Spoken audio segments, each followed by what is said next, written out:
Kejaksaan Agung, Kejagung, RI terus menelusuri aset suami Sandra Dewi, Harvey Mois, yang menjadi tersangka kasus tindak pidana korupsi tata niaga komoditas timah wilayah izin usaha pertambangan, IUP, PT Timah Tbk tahun 2015 hingga 2022 serta tindak pidana pencucian uang, TPPU.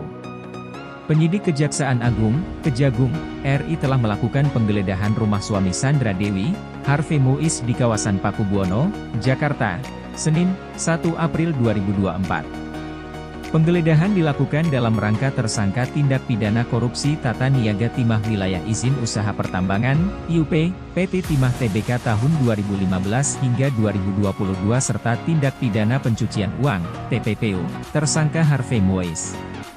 Dari penggeledahan tersebut penyidik Kejagung menyita 2 mobil mewah Harvey Mois, Rolls-Royce dan Mini Cooper. Kemudian uang senilai 10 miliar rupiah dan 2 juta dolar Singapura hingga perhiasan. Namun, bagaimana nasib jet pribadi Harvey Mois yang menjadi kado ulang tahun anaknya?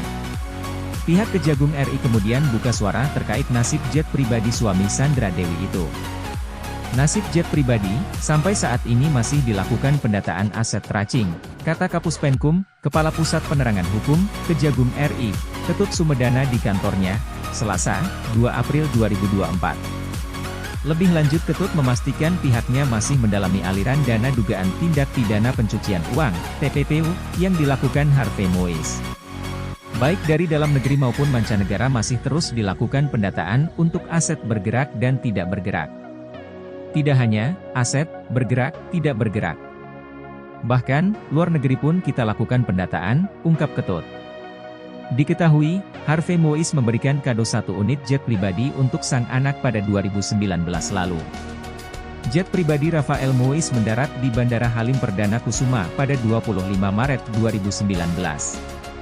Private jet milik anak pertama Harvey Mois dan Sandra Dewi tersebut adalah tipe Bombardier Challenger 605.